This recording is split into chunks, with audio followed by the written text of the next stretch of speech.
وہ زمانے میں معزز تھے مسلمان ہو کر، اور تم خوار ہوئے تارک قرآن ہو کر۔ اعوذ باللہ من الشیطان الرجیم، بسم اللہ الرحمن الرحیم۔ السلام علیکم ورحمۃ اللہ وبرکاتہ۔ روایت ہے کہ ایک شخص سچے پیر کی تلاش میں تھا۔ ایک دن اسے خبر ملی کہ فلاں جگہ پہ ایک بزرگ انسان ہیں اور لوگ وہاں بیعت ہو رہے ہیں ان کے ہاتھ پہ۔ اب وہ شخص اس شہر گیا اور پھر اس مقام پہ پہنچا جہاں پیر صاحب تشریف فرما تھے، ان کے ڈیرے پہ پہنچا جہاں مرید تھے، جہاں ذکر ہوتا تھا۔ تو وہ شخص 3 دن تک ان کے ڈیرے پہ رہا، ان کو واچ کرتا رہا، دیکھتا رہا، لوگوں کو بھی، ان کے مریدوں کو بھی اور پیر صاحب کو بھی۔ تیسرے دن وہ واپس جانے لگا تو پیر صاحب نے آواز دی کہ اے جوان، کدھر جا رہے ہو؟ تو وہ شخص بولا کہ آیا تو میں آپ کے پاس بیعت ہونے کے ارادے سے تھا، مگر میں نے اب ارادہ بدل دیا ہے۔ پیر صاحب نے پوچھا کیوں بدل دیا ارادہ؟ تو وہ شخص بولا وہ اس لیے کہ میں نے آپ میں کوئی کرامت نہیں دیکھی۔ تو آگے سے پیر صاحب نے کہا کہ تم نے کوئی کرامت نہیں دیکھی، مگر کیا ان 3 دنوں میں تم نے مجھے کوئی خلاف شریعت کام کرتے دیکھا؟ تو وہ شخص بولا نہیں، خلاف شریعت تو کوئی کام کرتے نہیں دیکھا۔ تو پیر صاحب مسکرائے کہ بیٹا تو کیا یہ کم کرامت ہے کہ اس فتنوں کے دور میں جو شخص اللہ اور رسول اللہ صلی اللہ علیہ وسلم کے حکم پہ زندگی بسر کرے، تو کیا یہ کم کرامت ہے؟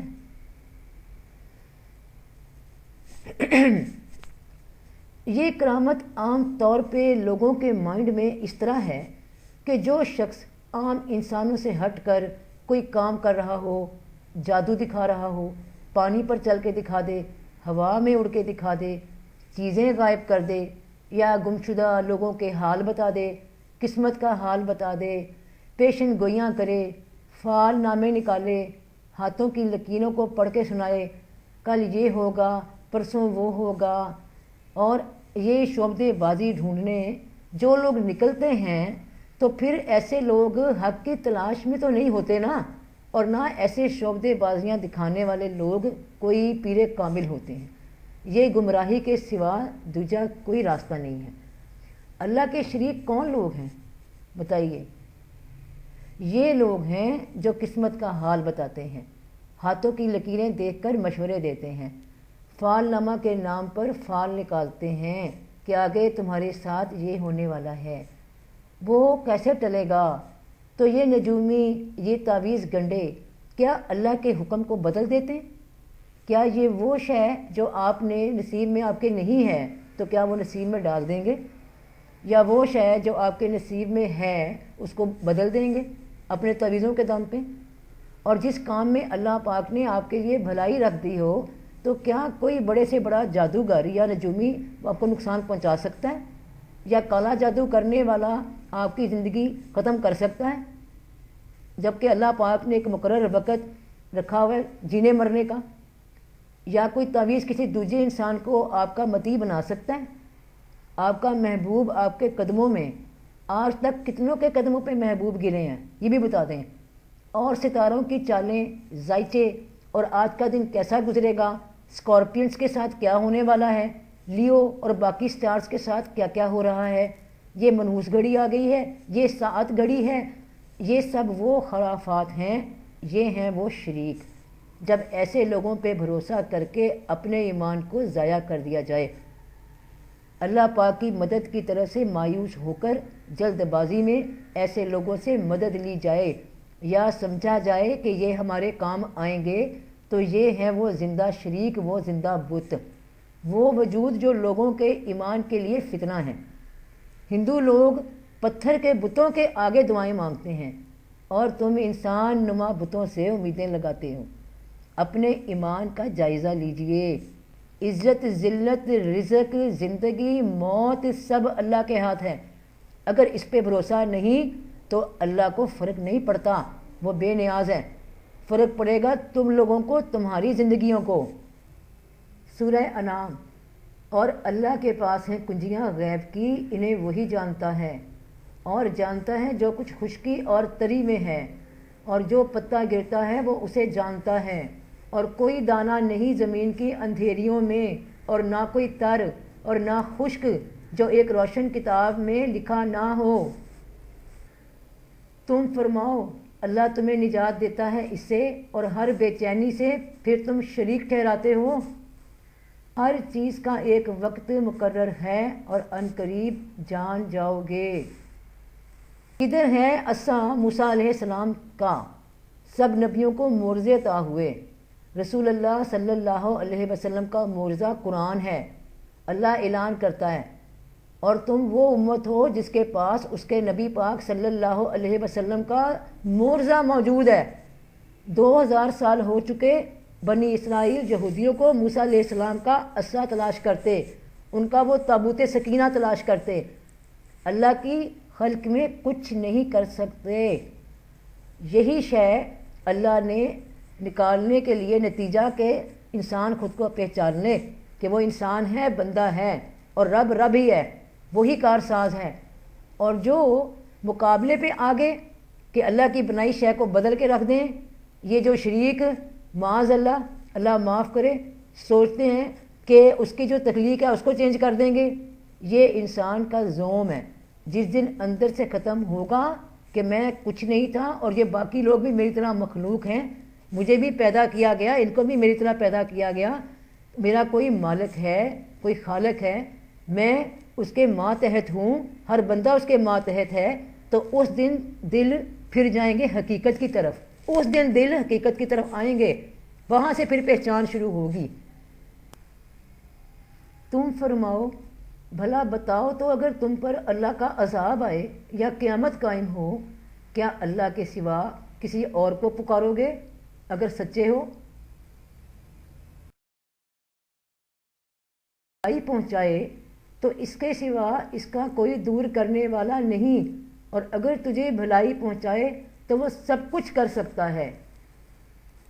تم فرماؤ بھلا بتاؤ تم اگر اللہ تمہارے کان آنکھ لے لے اور تمہارے دلوں پر مہر کر دے تو اللہ کے سوا کون خدا ہے کہ تمہیں یہ چیزیں لا دے؟